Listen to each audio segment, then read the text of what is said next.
Hello everyone.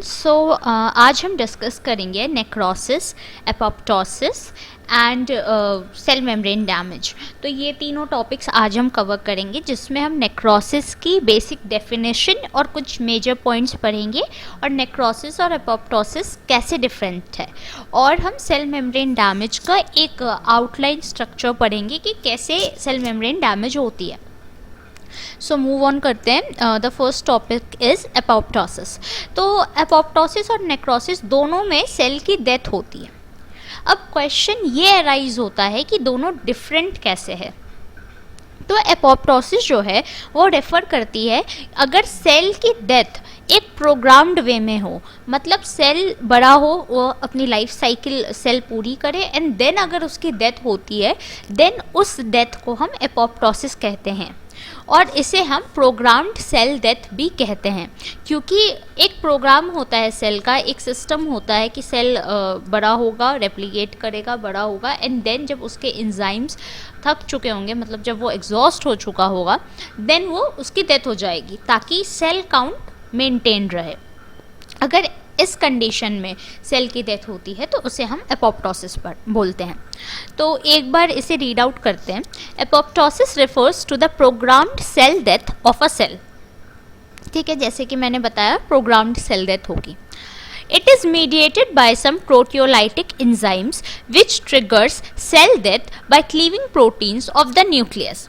तो अब ये एपोप्टोसिस होता कैसे है? तो कुछ एंजाइम्स होते हैं जो सेल के में ही बनते हैं और वो प्रोटियोलाइटिक एंजाइम्स होते हैं। प्रोटियोलाइटिक मतलब जो प्रोटीन्स को क्लीव करे, प्रोटीन्स को ख़त्म करे। तो प्रोटियोलाइटिक एंजाइम्स होते हैं, वो सेल की डेथ ट्रिगर करते हैं, और ये एंजाइम्स जो हैं वो न्यूक्लियस में ही, मतलब सेल में ही बनते हैं। It is also called as natural cell death. Obviously ये नेचुरल है क्योंकि सेल अपनी लाइफ साइकिल कंप्लीट कर रहा है एंड देन उसकी डेथ हो रही है।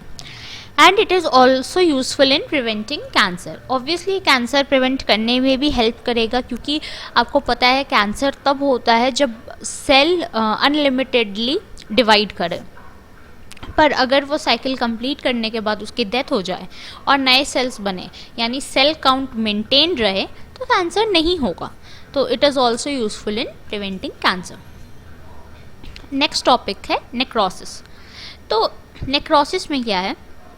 Necrosis refers to the premature death of cells. मतलब सेल की जो साइकिल है, सेल की जो डेथ होनी चाहिए थी, उसके पहले अगर उसकी डेथ हो जाती है तो उसे हम नेक्रोसिस कहते हैं। अब अगर सेल की डेथ उसके टाइम से पहले क्यों होगी? उसे या तो कोई इंजरी हो जाए, या तो कोई डिजीज़ हो जाए, या तो इस्कीमिया हो जाए, यानी ब्लड सप्लाई कम हो जाए। ब्लड सप्लाई कम होगा तो उसे ऑक्सीजन भी कम मिलेगी। अगर इसमें से कोई भी रीजंस के कारण सेल की डेथ हो जाती है, या अचानक से डेथ हो जाती है, प्रोग्राम्ड नहीं होती है, तो उसे हम नेक्रोसिस कहते हैं।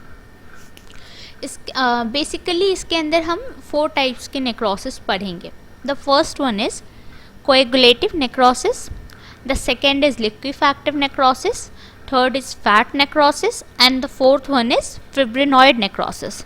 अब हर एक नेक्रोसिस की डेफिनेशन एंड क्या है, क्या डिफरेंसेस है, वो हम यहाँ डिस्कस नहीं करेंगे, क्योंकि हम ब्रीफली पढ़ रहे हैं, हम सिर्फ डेफिनेशन और टाइप्स पढ़ रहे हैं, इसलिए। Now moving on to our next topic. The next topic is cell membrane damage.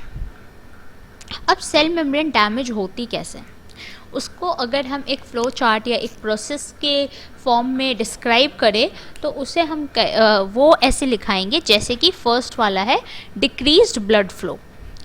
ठीक है, अगर डिक्रीज ब्लड फ्लो होता है तो उस पूरे टर्म को हम इस्कीमिया कहते हैं। ब्लड फ्लो डिक्रीज हुआ, इस्कीमिया हुआ, उस कारण से ऑक्सीजन लेवल डिक्रीज हुआ। ऑब्वियसली अगर ब्लड किसी पार्ट को कम पहुंच रहा है या कम मिल रहा है तो उसे ऑक्सीजन भी कम मिलेगी, और जब ऑक्सीजन कम मिलेगी उसे हम हाइपोक्सिया कहेंगे। The third one is decreased aerobic respiration and oxidative phosphorylation.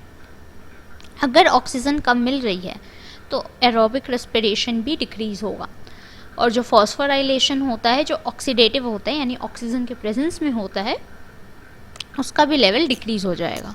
जब ये दोनों चीज़ें डिक्रीज़ होगी तो फॉस्फोलिपिड का सिंथेसिस भी कम होगा, और अगर फॉस्फोलिपिड का सिंथेसिस कम हो रहा है तो एटीपी प्रोडक्शन भी डिक्रीज़ करेगा। एटीपी नहीं बन रही है मतलब एनर्जी नहीं बन रही है, और क्योंकि फॉस्फोलिपिड का सिंथेसिस कम होगा तो जो फॉस्फोलिपिड की बायलेयर है, आपको पता होगा कि सेल मेम्ब्रेन फॉस्फोलिपिड बायलेयर से बनती है, या फॉस्फोलिपिड नहीं बनेगा तो उसकी लेयर भी नहीं रहेगी, तो फॉस्फोलिपिड बायलेयर लूज़ हो जाएगी, और जब ये लूज़ होगी तो सेल मेम्ब्रेन डैमेज हो जाएगा।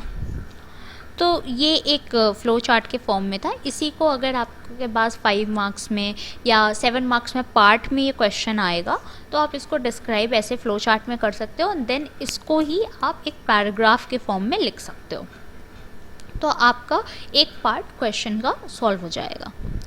Thank you. नेक्स्ट टॉपिक में हम आगे की चीज़ें डिस्कस करेंगे, और अगर आपको कोई और टॉपिक समझना है जो फार्मेसी से या फिर ज़ूलॉजी से रिलेटेड है या इवन केमिस्ट्री से रिलेटेड है, तो आप कमेंट सेक्शन में हमें बता सकते हैं। वील ट्राई कि हम उस टॉपिक पे एक ब्रीफ वीडियो बना सकें।